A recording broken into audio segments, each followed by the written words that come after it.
All right, y'all. Welcome to day two of this boot camp. Even though this is still the same day, this is just you, this is me saying it's gonna be your second day of learning. You don't have to go through all the materials in day one. You can just take your time, go go move forward on day-to-day basis. Maybe spend like 30 minutes a day reading, um, not reading, just listening to this and then applying what you learn. It's also best if you have a notebook and pen. Personally, I like to do that as if I was in a school. So yeah, I suggest that you do have that. So first things foremost, this app you're seeing right here, this is what we call TradingView. So this is tradingview.com. This is for free, okay? You don't have to pay anything here. Everything is for free. Well, at some point you need to pay for premium service, but when you're starting, you don't need to pay at all. So this is the application we use to check the prices of certain assets, certain currencies, stock market, and etc. So just create an account with tradingview.com. So once you are here, so you just have to navigate, go to chart, then you will eventually be in here. You might see some kind of color green and red candles. I changed mine to blue and black. So pag nakakita kayo ng blue, that means this is a green candle. Pag nakakita kayo ng black, that is a red candle. All right? So before we proceed with like the discussion itself, like I just want to address some a misconception about trading. Essentially, trading is really risky. You can lose a lot more than you have anticipated. You can have a gambling mentality if you're looking for a quick money. But if you try to do your best to just focus on the process of actually learning and removing the monetary value while you're learning, you'll get far ahead. So the goal for you on your first year is not to make money, all right? If you're trading or unprofitable or just watching just now, the goal is not to make money on your first year. In fact, you will likely lose money on your first 2 years. But there are ways para hindi ka matalo ng pera when you're starting this, all right? And it is called paper trading. So essentially, you're going to trade a fake money, all right? You're going to trade a fake money while learning, okay? So what you have to do is just do that for the 6 months to 12 months while applying what you learn. There are going to be times when you're going to be ready with actual trading like involving a risk. And I'm not going to tell you when you should be doing that. Hindi ko sasabihin sa inyo like kung kailan ka na dapat mag live account. This is not a financial advice. So essentially what you have to do is just paper trade. So when you paper trade, you treat it as if it is a real money. Okay, parang totoong pera to na kung saan ipa-follow mo lang yung process ng actually paano mag-place ng orders, paano mag-read ng chart, and yeah, essentially you don't have to lose a lot, okay? You will lose. Probably if you try to trade now after watching this episode, you will likely lose money 100%. But try your best not to do that, okay? So misconception about trading is you are just gambling. While it is true that you are anything that you put on risk is gamble, right? Opening a business, um, trying another endeavor essentially is a gamble, is a risk. But there is a difference between calculated risk or calculated gambling versus not having anything at all. So and also trading, people assume that it's all about crypto, especially in the Philippine side. Many Filipinos just know about crypto, right? It's not just about crypto. We have different assets. We have forex, we have stock market, we have gold, we have silver, we have forex, USD, euro, exchange rate, something like that. So yeah, it's not just about crypto. Marami pang ibang asset na pwede mong i-trade. So yun yung isa sa madalas na misconception dito sa Pilipinas. And then people assume na pwede ka lang kumita ng pera with trading just by the market going up. So that is not the case. Hindi porket bumabagsak ang market, you cannot earn anymore. So there is this what we call buy long and sell short. So for instance, if you think that the market is gonna go higher, let me just put this out. So if you think the market is gonna go higher from here, pwede ka mag-bet na ganito, right? If sa tingin mong aangat ang market, pwede ka mag-bet paangat. If sa tingin mong babagsak ang market, pwede mong i-bet pababa. So this is what we call sell short. So when you sell and the market goes down, you are going to make money. Obviously, if you sell and the market goes up, you are going to lose money. So that is another misconception people have na kung saan they think if you just buy, the only way to make money is just buying. That's not the case. You can make money by either buying or selling. Okay, you can make money on both sides, and that is what trading is. All right. Then,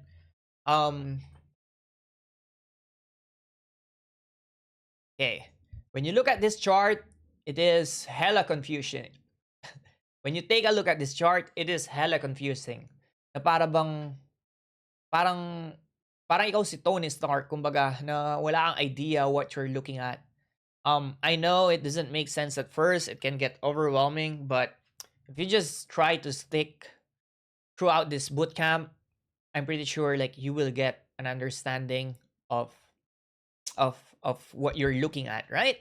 So first things first, how do you actually read the chart? All right. So this is the Bitcoin, right? So on this trading view, let me just remove this. On this trading view, I'm currently looking at Bitcoin, right? BTC USDT. Okay? So in the chart, meron kang dalawang axis right here. So itong axis na to, sa right side, yan, itong mga nakikita nyong numbers dito, ito ang current price, okay? Then dito sa baba, ito ang current time. Okay? So, kapag kinlik nyo to dito, tapos cross, makikita nyo tong crosshair na to. Yan, crosshair. So, kapag itong crosshair na to, nilagay ko dito, makikita ko yung eksaktong time and date, tapos makikita ko yung current price. So, for instance, dito, itong current candle na to, this is what we call candle, by the way. Alright? So, makikita nyo dito, it says June 8. The current price is 64,210.5. Alright? So, ganun lang siya kadali. Makikita mo yung price sa baba and then, or makikita mo yung price sa right side and then makikita mo dito sa baba yung current date. Alright? So, let's look back more.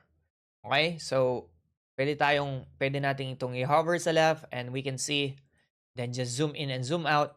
Makikita natin yung mga previous historical data na kung saan makikita mo yung price at saka yung date, month, or year. So, on this upper left right here, dito sa taas ng screen, makikita mo yung time frame. Alright? Makikita mo yung time frame ng market, and if we go to the D, which means 1 day, kada candlestick na makikita mo dito, ang ibig sabihin nito, daily. Alright? Isang candlestick is equivalent to 1 day. So, kanina nasa weekly tayo, pero pwede tayong pumunta sa daily. So, makikita mo yung price per day. Alright, as you can see here, makikita mo yung price, makikita mo din yung time and date. So, if we look back, ayan, makikita mo yan. Alright, so, for instance, ito. Halimbawa, this one, right? So, November 21, 2022, we can see that the price is at 16,000. So again, dito sa baba, ayan, November 21. Tapos sa right, 16,000. Okay? If we try to zoom in, zoom out, sorry. If we try to zoom out here, makita natin na umangat yung Bitcoin from 2022 to 2025 ng 125. So it means, if you bought a Bitcoin back then, you made probably like 5x, assuming that you bought the bottom, you sold the top. So, at least you can get an understanding kung paano ba interpret itong chart at paano makita yung historical data. Alright, so we have until 2021 here. Makita mo yung historical data niya. And you can see 16K to 125K after 3 years. So that is 664% gain. So yung mga ginagamit kong tools, this can be found at the left side. Dito, makikita nyo yung mga yan. Yan, here, makita nyo, naka-favorite sila. So just do the same, no? Para hindi na kayo malito. Yan lang yung mga madalas ginagamit ko. Favorite, favorite, favorite. Okay? Yan, makita nyo dyan, naka-favorite sila. The left. Just pause the video if you have to. Yan, favorite, favorite. Yan yung mga madalas kong ginagamit. Pag wala kayong makitang heart, it means hindi ko ginagamit yung mga yan. Alright. And you can see here. Yan. So, text, callouts. And so, yun yung mga ginagamit ko. Okay? So now, you should know how to interpret a chart, right? Kailangan, punta kayo sa tradingview.com, create an account, and now just look back sa mga gusto nyo makita. I-search nyo, you can search Apple, Netflix, Facebook. You can play around, tas makikita nyo, kahit yung stock market ng Pilipinas, makikita nyo dito. I think it's called PSEI, kung di ako nagkakamali. Philippine Stock Exchange.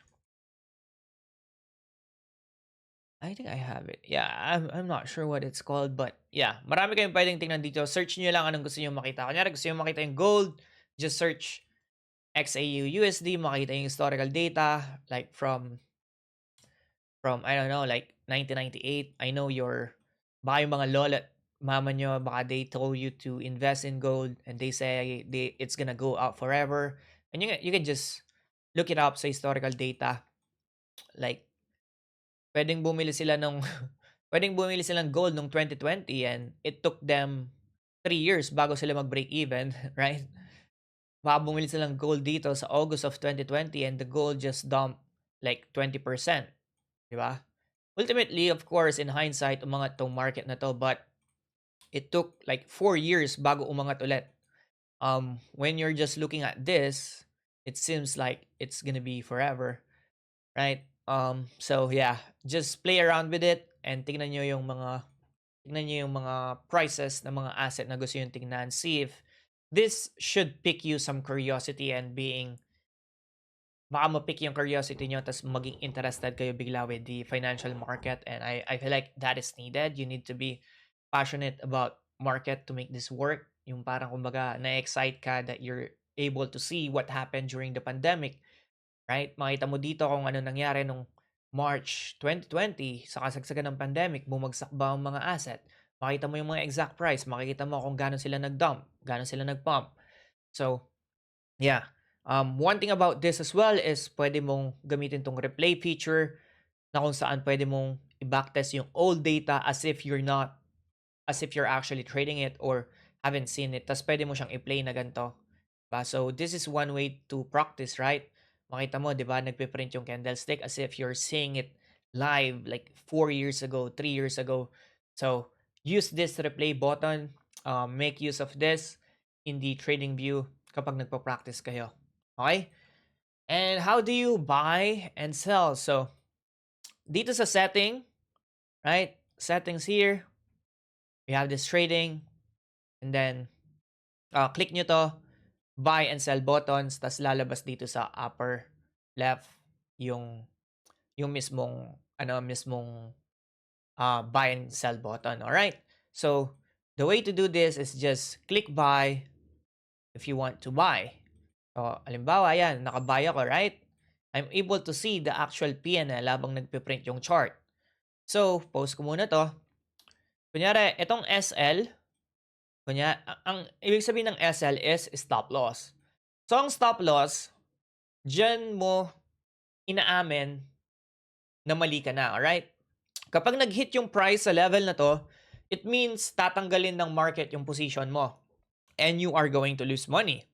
Ang TP or take profit, kapag pumunta dito ang price, ibig sabihin, magpo-profit ka, okay? So, yun yung point ng take profit and stop loss. You should always trade with a stop kasi kailangan may invalidation ka. Ang ibig sabihin ng invalidation is basically yung thesis mo o yung inaasahan mo na outcome is no longer probably correct kapag umabot sa price na yun yung market. Kasi if you trade without a stop loss, maliliquidate yung buong account mo kapag mali yung direction mo. Ibig sabihin, matatalo yung buong account balance mo. Okay? So let's just play this. Obviously, this is on the daily chart. It can take a while, before this works out. So, habang nagfa-fluctuate yung price, makikita mo nagfa-fluctuate din yung PNL mo. Alright? This is why trading is so hard sometimes, or most of the time. You have the plan, but you did not stick to your plan. Okay? The beauty about trading is that hindi 1:1 ang laging outcome ng trade. So, anong ibig sabihin nun? Pag nag-bet ka ng $100, you can make more than $100. Okay? Kapag, kunyari, binet mo, nag-bet ka, right? Ang stop loss mo is $100. Pag na umabot sa price level, kunyari ito, assuming na $100 to, pwede ako maglagay ng take profit na hanggang dito. So, it means, so let's just use this as an example, right? $400 yung risk ko. Yung reward ko, kasi tingin ko abot dito yung market, aabot siya ng 1,733. So, unlike many gambling website, it is stacked against you, right? If naglalaro ka ng sabungan sa games or, I don't know any gambling website, but all I know is that pag nag-bet ka ng $100 or let's say 100 pesos, pag nanalo ka, ang panalo mo lang is 0.9, 0.8. So, dun sa fee na yon, lugi ka na, right? Kasi hindi man lang 1:1 yung taya, hindi man 1:1 yung balik sa'yo. So with trading, pwede kang mag-reward ng mas malaki kisa sa binet mo. And obviously, pwede ka rin mag-reward ng mas maliit kisa sa binet mo. Halimbawa, binet mo, $400 yung risk mo, tapos gusto mo dito lang yung take profit mo. You can technically do this, right? Pwede mong gawin to. So ang reward mo lang is 0.5, and that is what is hard about trading. Kasi there are so many various ways to do this. There's no one size fit all. So usually kapag meron kang gantong type of strategy, mataas yung win rate mo na kailangan para lang maging profitable ka long term, kasi konting talo mo lang, ang laki ng nawawala sa'yo. So with trading, you are free, okay? Hindi nasa iyo yung outcome. Nasa iyo kung anong gagawin mo after mo mag-bet. Unlike kapag tumaya ka sa sabong, pag tumaya ka dito sa red or I don't know, cards maybe, I don't know, mga gambling nga na yung outcome, hindi mo na kontrolado. Unlike with trading, pwede mong i-manage yung trade on your own. You are free to do whatever you want, and that is what makes it so difficult. Kasi once you are given the power to do whatever you want, especially if you've been held back for this with so long, you are going to do things that you never anticipated to do. Mga bagay na hindi mo inaakala na gagawin mo, is gagawin mo because you've been given the power to do this freely. So, you will do things that is not within your plan, that is not within your boundaries, and you'll be surprised how many times you'll be shocked or think about it in hindsight, right? Let's say you lose money because you did something stupid. You'll be surprised and ask yourself, why did I do what I just did? So yeah, there's a lot of things you will learn. So this is just an example again of a buy, right? You can also sell if you just press this. So I'm now in sell. So yung SL ko lalagay ko dito, yung take profit ko ilalagay ko dito. If the market goes above here, matatalo ako ng pera. So yeah, let's see. All right, see that? So matatalo ako if the market goes there, right? So baka pala nagtataka kayo, paano ko enable to? Kasi by default hindi naka-enable ang paper trading. So gagawin nyo, click nyo yung upper right and makikita nyo to, trade. It says here paper trading. Tapos connect mo lang and yan, meron ka ng paper trade, alright? So ito, pag hinover mo to, makikita mo yung paper trade, makikita mo yung account balance, and etc. Okay? So yeah, that's how you open a paper trading account, and this is something that you need to do for the next 6 to 12 months while learning. But of course, paper trade responsibly. Don't think as if, oh, this is just a fake money, I can do whatever I want. No, there's a proper way of doing this by assuming that it is a real money. Of course, wala pang emotion involved because you're not really losing much, but it's important for you to treat it as real as possible kasi it will become your um baseline or your help when to move to live trading or put on risk. All right, so I'll see you guys on the day 3.